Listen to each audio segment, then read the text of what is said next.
تو دلوں کی بنجر جو زمین ہو چکی ہے اس کی بنیادی وجہ گناہوں کی کثرت ہے۔ نیک لوگوں کے ساتھ اپنی محبتوں کو وابستہ رکھیں، اس سے آدمی کا دل کے زنگ جو ہے وہ اتر جاتے ہیں۔ ہمارا تو ویسے ایک مزاج بن چکا ہے کہ دینی مجلس بھی وہ سنی جاتی ہے جس کے اندر مولوی صاحب ہنسائیں، ہنسانے والا مولوی زیادہ پسند آتا ہے۔ کہ انسان کی زندگی کے اندر سب سے بڑا عذاب یہ ہے کہ انسان کا دل مردہ ہو جائے۔ فاعوذ باللہ من الشیطان الرجیم، بسم اللہ الرحمن الرحیم۔ یوم لا ينفع مال ولا بنون الا من اتى الله بقلب سلیم۔ رب اشرح لي صدری ويسر لي امری واحلل عقدة من لسانی يفقه قولی۔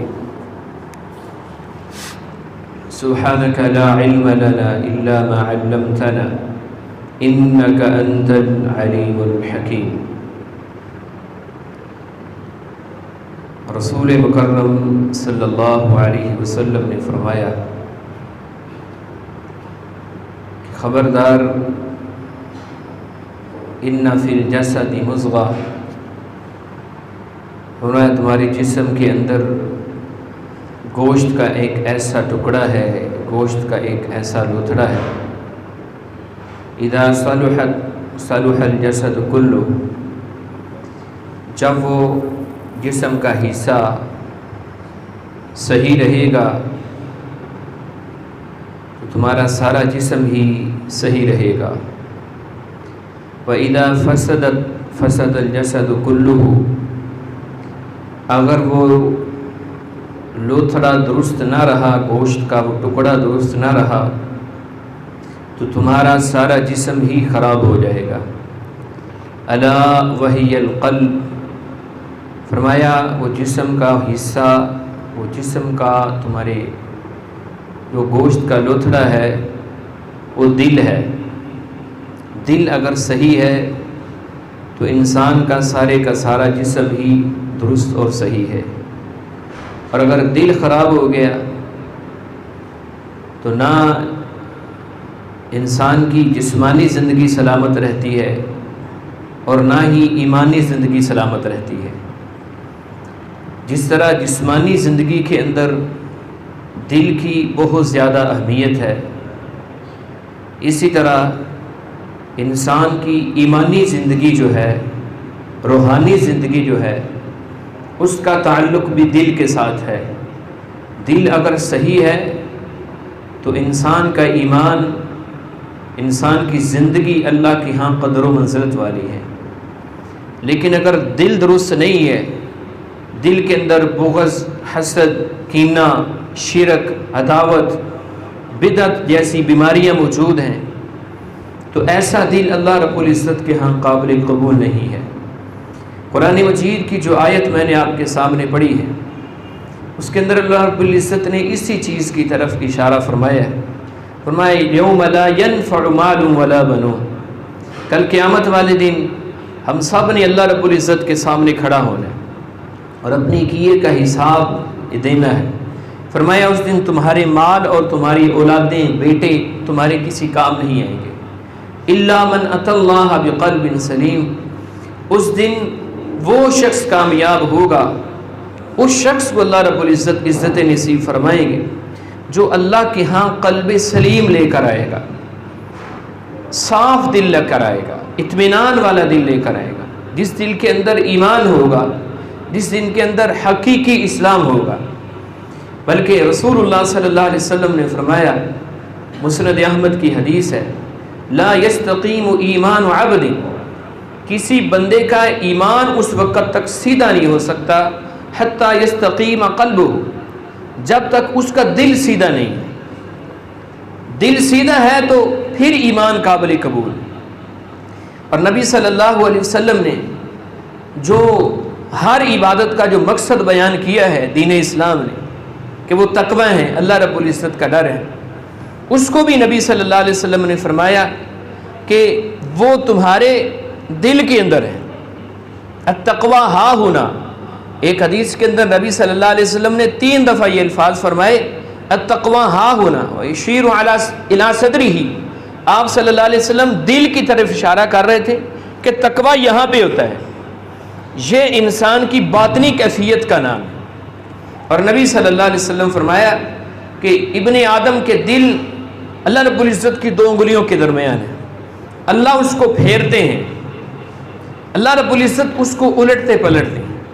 اس لیے رسول اللہ صلی اللہ علیہ وسلم کی دعاؤں کے اندر ایک یہ بھی دعائی تھی، اللہم مقلب القلوب ثبت قلبی علی دینک، یا اللہ اے دلوں کو پھیرنے والے، دلوں کو الٹنے پلٹنے والے، ہمارا دل دین اسلام کی طرف ہی رکھنا۔ امام مالک رحمہ اللہ فرمایا کرتے تھے کہ کسی شخص کے لیے دنیا کے اندر اس چیز سے بڑھ کر سزا نہیں ہو سکتی کہ اس کا دل سخت ہو جائے، دل کے اندر نرمی نہیں ہے۔ یہ بہت بڑی سزا ہے انسان کے لیے کہ آدمی کے دل کے اوپر کسی قسم کی کوئی بات اثر ہی نہیں کرتی، اور یہ اس چیز کی علامت ہے کہ انسان نیکی کی باتیں سنتا ہے، اچھائی کی باتیں سنتا ہے، لیکن وہ اپنے آپ کو بدلنے کی کوشش نہیں کرتا، یہ دل کی سختی کی ایک علامت ہے۔ اسی طرح رسول اللہ صلی اللہ علیہ وسلم نے یہ چیز بھی دل کی سختی کی علامت کہی کہ انسان کو چھوٹے بچوں کے ساتھ محبت نہ ہونا، الفت نہ ہونا، پیار نہ ہونا۔ رسول اللہ صلی اللہ علیہ وسلم کے پاس ایک ساتھی بیٹھے ہوئے تھے صحابی، تو آپ نے بچوں کو بوسہ دیا، حسن و حسین کو، تو اس نے کہا اللہ کے رسول میرے تو 10 بچے ہیں، تو میں نے کبھی ان کو بوسہ نہیں دیے، کبھی ان سے پیار محبت نہیں کی۔ تو آپ صلی اللہ علیہ وسلم نے فرمایا کہ تیرے دل کو اللہ رب العزت نے اگر سخت کر دیے، وہاں سے اللہ رب العزت نے رحم کو نکال دیے، پھر اس میں کیا کر سکتا ہوں؟ تو یہ بھی دل کی سختی کی ایک علامت ہے۔ بہرحال سب سے بڑی جو دل کی سختی کی علامت ہے کہ انسان کے دل کے اوپر کسی قسم کی کوئی چیز اثر ہی نہیں کرتی ہے، نیکی کی باتیں سنتا ہے، بال سفید ہو گئے ہیں درس و دروس سنتے ہوئے، لیکن انسان اپنے آپ کو بدلنے کی کوشش ہی نہیں کرتا، یہ دل کی سختی کی علامت ہے۔ اور یہ چیزیں کیسے انسان کے اوپر آتی ہیں، کیوں یہ دل سخت ہو جاتے ہیں؟ وہ رسول اللہ صلی اللہ علیہ وسلم نے جو چیز بتائی ہے کہ گناہوں کے اوپر کثرت جب انسان کی ہوتی ہے نا، کہ انسان توبہ کی طرف آتا ہی نہیں ہے، گناہ کے اوپر گناہ ہی کرتا چلا جاتا ہے، تو پھر اللہ رب العزت اس کے دل کو سخت کر دیتے ہیں۔ رسول اللہ صلی اللہ علیہ وسلم فرماتے ہیں کہ ایک بندہ مومن اذا اذنب، جب گناہ کرتا ہے، تو نبی صلی اللہ علیہ وسلم نے فرمایا کانت نقطۃ سوداء فی قلبی، اللہ رب العزت اس کے دل کے اوپر ایک سیاہ نقطہ لگا دیتا۔ اب یہ پہلے دل صاف تھا، اب اس کے دل کے اوپر ایک سیاہ نقطہ لگ گیا ہے۔ فرمایا اگر تو یہ توبہ کر لیتا ہے تو اللہ رب العزت اس کے دل کو پھر سے صاف کر دیتے، پاک صاف کر دیتے ہیں۔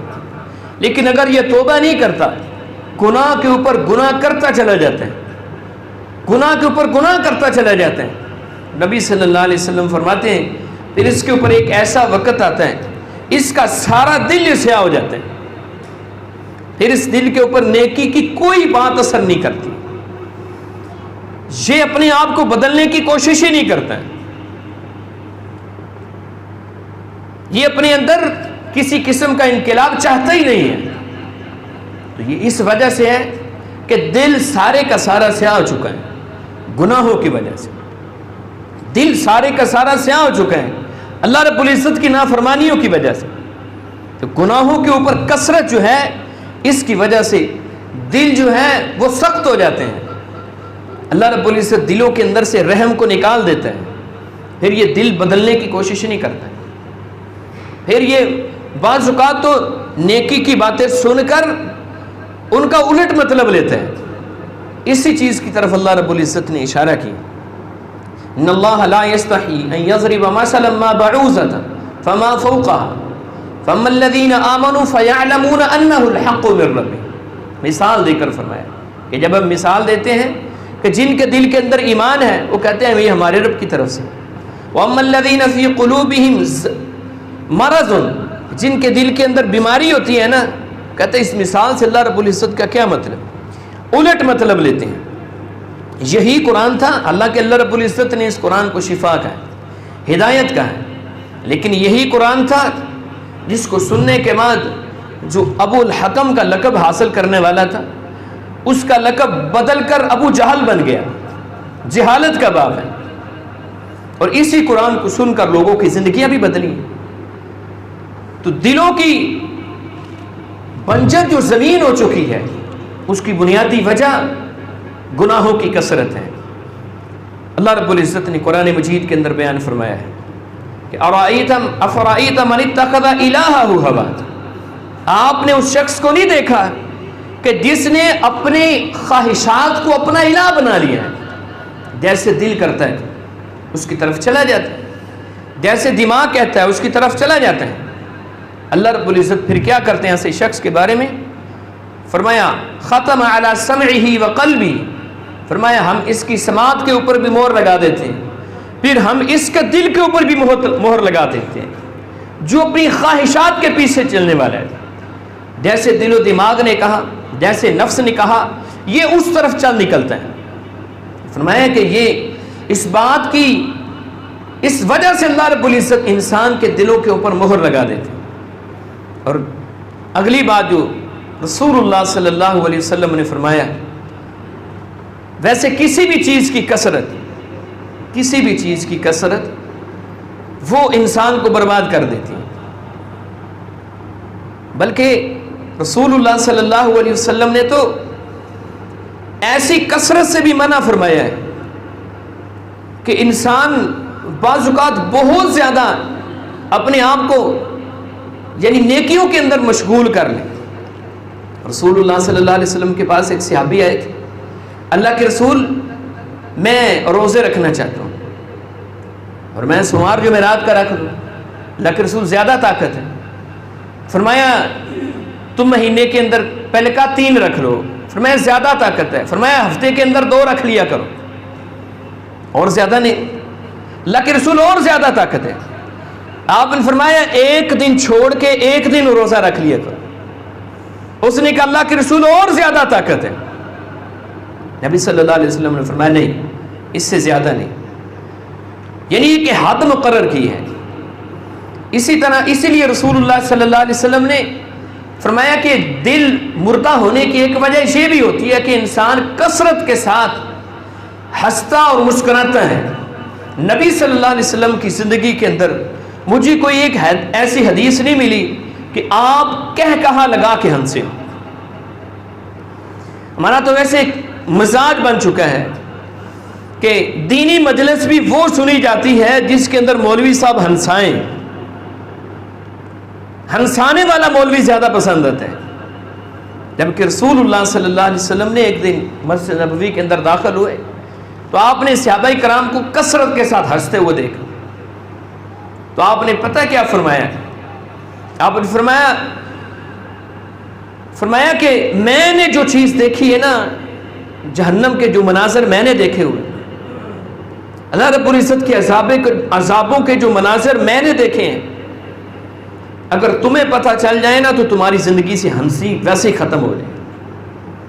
ہاں خوش طبی نبی صلی اللہ علیہ وسلم نے کی ہے ایک خاص حد تک، رسول اللہ صلی اللہ علیہ وسلم کی زندگی سے ملتا ہے۔ صحابہ کرام کے ساتھ بھی آپ خوش طبی کیا کرتے تھے، نبی صلی اللہ علیہ وسلم صحابہ کرام بھی نبی صلی اللہ علیہ وسلم کے ساتھ کر لیا کرتے تھے۔ آپ کے ایک صحابی تھے، گاؤں سے آیا کرتے تھے اور یہ پھیری لگایا کرتے تھے۔ نبی صلی اللہ علیہ وسلم کے پاس جب یہ آتے نا دیہات سے تو کچھ نہ کچھ لے کے آتے تھے تحفتاً۔ ایک دفعہ نبی صلی اللہ علیہ وسلم گھر کے اندر نہیں تھے تو انہوں نے دروازہ کھٹکھٹایا تو حضرت عائشہ نے بتایا کہ اللہ کا پیغمبر تو گھر پہ نہیں ہے، تو یہ جو چیز لے کر آئے تھے تحفہ یہ دے کر چلے گئے۔ اللہ کے رسول گھر کے اندر آئے تو حضرت عائشہ نے بتایا کہ اللہ کے رسول وہ دیہاتی آدمی آیا تھا۔ نبی صلی اللہ علیہ وسلم پھر اس کی تلاش کے لیے نکلے، تلاش کرتے کرتے آپ بازار کے اندر داخل ہوئے، آپ نے دیکھا کہ ایک جگہ پہ کھڑا ہو کر وہ اپنے سودے کو بیچ رہا ہے، آپ نے اس کو پیچھے سے پکڑ لیا اور پکڑنے کے بعد فرمایا اس غلام کو کون خریدے گا؟ کون خریدے گا اس غلام کو؟ تو اس نے کہا اللہ کے رسول مجھے کون خریدے گا، میری کیا قدر و منزلت ہے؟ تو آپ صلی اللہ علیہ وسلم نے فرمایا بے شک دنیا والوں کے ہاں تیری کوئی قدر و منزلت نہ ہوگی، لیکن اللہ کے ہاں جو تیرا مقام و مرتبہ ہے وہ بہت زیادہ ہے۔ تو نبی صلی اللہ علیہ وسلم خوش طبی کیا کرتے تھے، لیکن آپ صلی اللہ علیہ وسلم نے کثرت کے ساتھ ہنسنے سے منع فرمایا۔ فرمایا کثرت کے ساتھ نہ ہنسا کرو، کثرت کے ساتھ ہنسنا تمہارے دلوں کو مردہ کر دیتے ہیں۔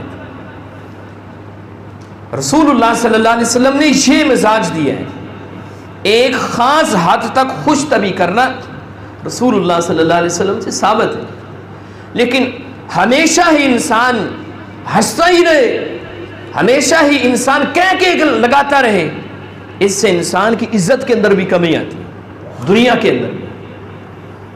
نبی صلی اللہ علیہ وسلم سنجیدہ تھے، صحابہ کرام کو بھی نبی صلی اللہ علیہ وسلم نے سنجیدگی سکھائی۔ فرمایا کثرت کے ساتھ ہنسی دلوں کو مردہ کر دیتی ہے۔ اسی طرح لا یعنی چیزوں کے اندر جب انسان مشغول ہو جاتا ہے تو پھر دل مردہ ہو جاتا ہے۔ نبی صلی اللہ علیہ وسلم نے بہترین اسلام کا ہے، فرمایا من حسن اسلام المرء، آدمی کا بہترین اسلام کیا ہے؟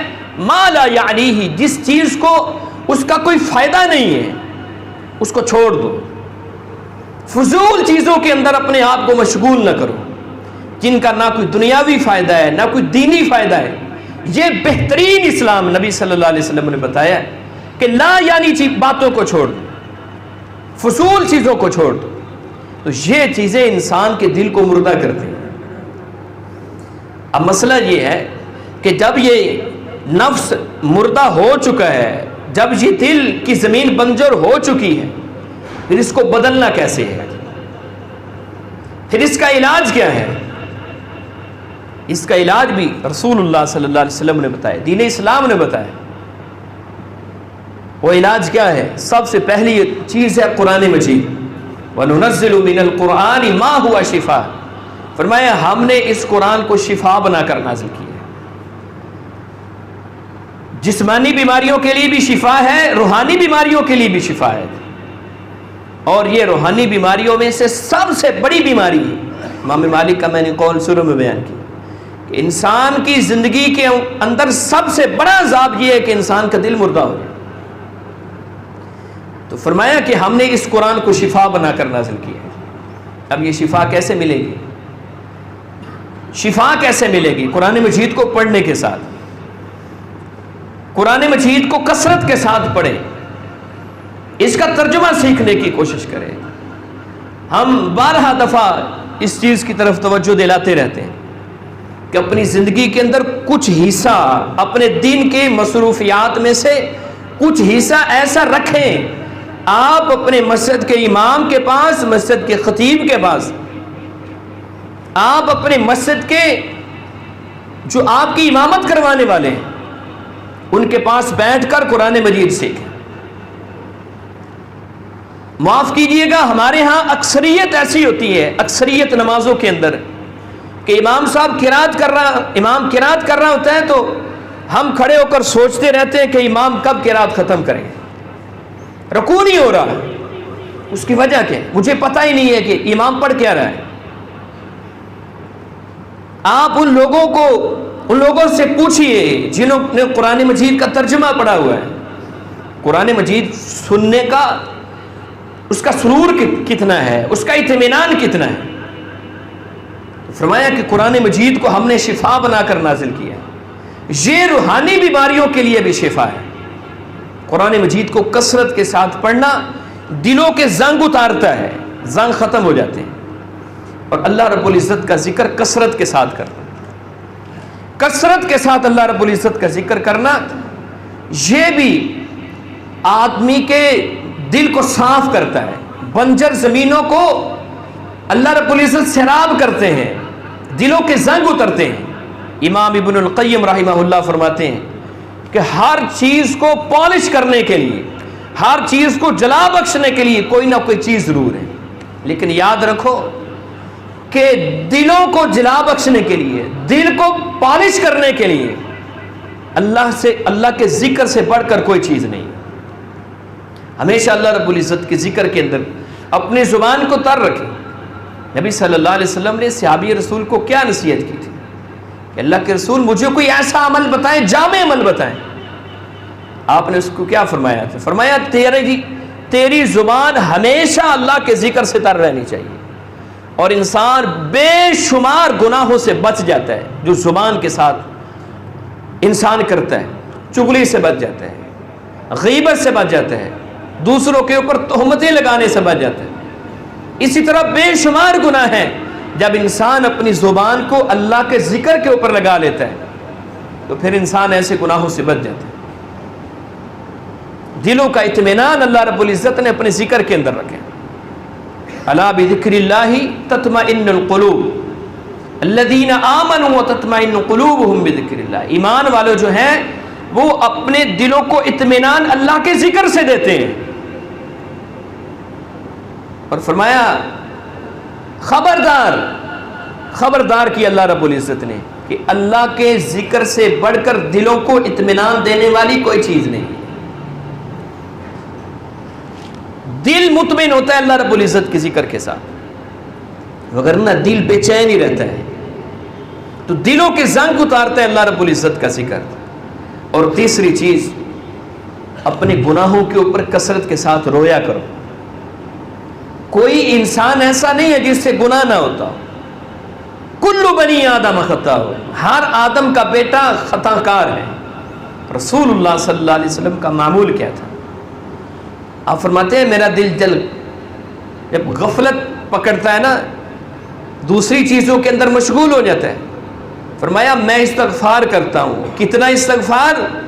آپ نے فرمایا میں دن کے اندر 100 مرتبہ استغفار کرتا ہوں، اللہ سے معافی مانگتا ہوں، بخشش طلب کرتا ہوں۔ گناہوں کے اوپر رویا کرو۔ ابو بکر صدیق رضی اللہ تعالیٰ عنہ فرمایا کرتے تھے کہ دعا مانگتے ہوئے جس کو رونا نہیں نہ آتا وہ رونے والا منہ ہی بنا لے۔ اللہ رب العزت بڑی محبت کرنے والے ہیں۔ انسان کے ساتھ اللہ سے بڑھ کر کوئی محبت کرنے والی ہستی نہیں ہے۔ اس دنیا کے اندر انسان کے ساتھ سب سے زیادہ محبت کرنے والی اللہ رب العزت کی ذات ہے، سب سے زیادہ۔ وہ کیا کہتا ہے؟ وہ کہتا ہے میری طرف ایک بلش چل کے آؤ گے، فرمایا میں تمہاری طرف ایک ذرا چل کے آؤں گا۔ حدیث قدسی، تم میری طرف چل کے آؤ گے میں تمہاری طرف دوڑ کے آؤں گا۔ اللہ اتنی محبت کرتے ہیں۔ یہ اللہ کی بندے کے ساتھ محبت ہے نا، اللہ اپنے عرش کے اوپر ہے۔ ہم ہر وقت اللہ رب العزت اپنی جسم کے لحاظ سے اپنے عرش کے اوپر ہے، الرحمن علی العرش استویٰ۔ لیکن ایک وقت ایسا بھی ہے اللہ رب العزت اپنا عرش چھوڑ دیتے ہیں۔ اللہ رب العزت اپنا عرش کس لیے چھوڑتے ہیں؟ اپنے بندوں کی حاجتوں کو پورا کرنے کے لیے۔ اللہ اپنا عرش چھوڑ کر آسمان دنیا پر آ جاتے ہیں، اور کیا کہتے ہیں؟ اللہ پھر آوازیں لگاتے ہیں، اللہ بندوں کو پکارتے ہیں۔ اللہ رب العزت کیا کہتے ہیں؟ ہے کوئی مجھ سے بخشش طلب کرنے والا؟ اپنے بستر کو ذرا چھوڑو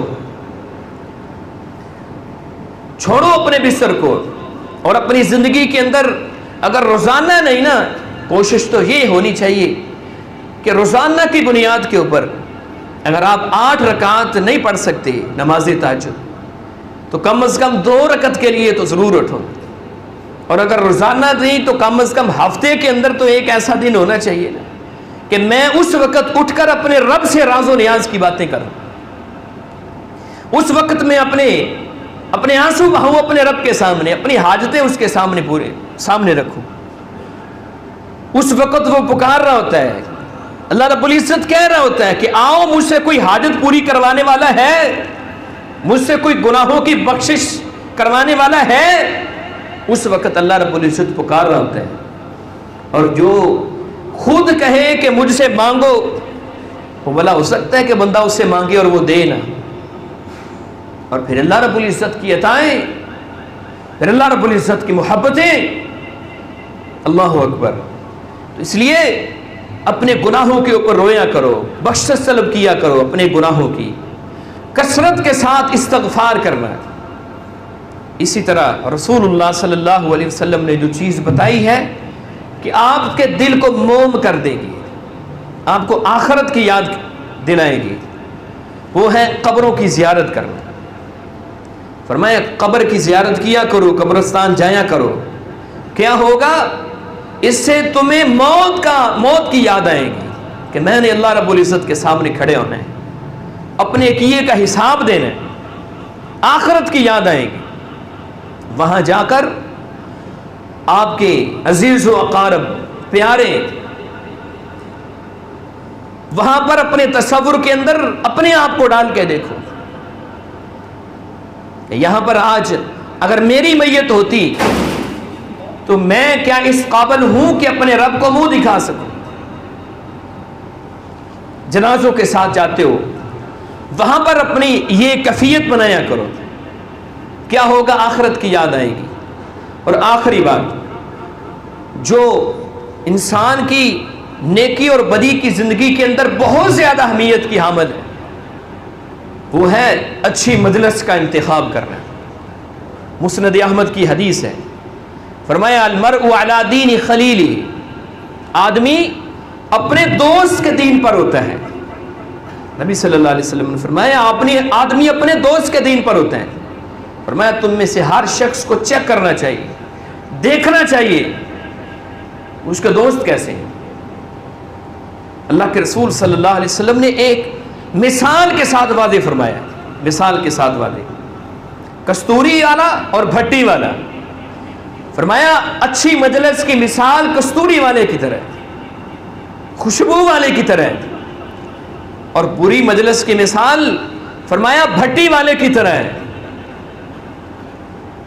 آپ کسی بھٹی والے کے پاس جا کر بیٹھیں گے، فرمایا یا تو تم کپڑے جلا لو گے، اگر کپڑے نہیں نہ جلاؤ گے تو کم از کم تمہیں بدبو ضرور آتی رہے۔ کیا مطلب ہے؟ برے لوگوں کے ساتھ جا کر بیٹھو گے یا تو ان کی برائی تمہارے اندر آ جائے گی، اور اگر برائی نہیں نہ آئے گی تو لوگ تمہیں ضرور برا کہنا شروع کر دیں کہ اس کی تو میٹنگیں ان لوگوں کے ساتھ ہیں، اس کی تو بیٹھک ان لوگوں کے ساتھ ہے، گندے بندوں کے ساتھ۔ اور فرمایا اچھی مجلس کی مثال خوشبو والے کی طرح ہے، اس کے پاس جا کر بیٹھو گے یا تو تم اس سے خوشبو خرید لو گے یا وہ تمہیں تحفے میں دے دے گا، اور اگر تحفے میں نہ دے گا تو کم از کم اس کے پاس بیٹھے ہوئے خوشبو آتی تو رہے گی۔ یہ مثال دے کر نبی صلی اللہ علیہ وسلم نے سمجھایا ہے۔ اور وہ شخص جس نے 100 قتل کیا تھا، بنی اسرائیل کی جو روایت ہے، 100 قتل کرنے والے نے جب ایک عالم سے سوال کیا کہ میری توبہ کی کوئی صورت ہے؟ اس نے کہا ہاں ہے، تمہیں بھی معافیاں مل سکتی ہیں، لیکن اس نے پہلی شرط کیا رکھی تھی؟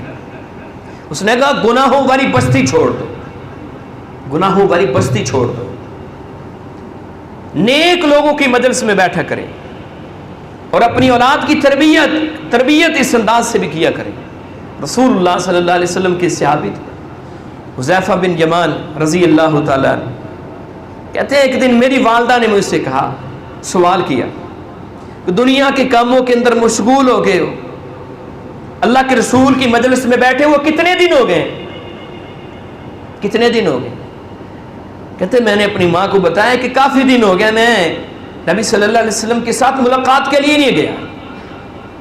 کہتے ہیں میری ماں نے مجھے ڈانٹا کہ تم اللہ کے رسول کی مجلس کو چھوڑے ہوئے، نیک لوگوں کی مجلسوں میں بیٹھا کرے، نیک لوگوں کے ساتھ اپنی محبتوں کو وابستہ رکھیں، اس سے آدمی کا دل جو ہے وہ موم ہوتا ہے، آدمی کا دل کے زنگ جو ہے وہ اتر جاتے ہیں۔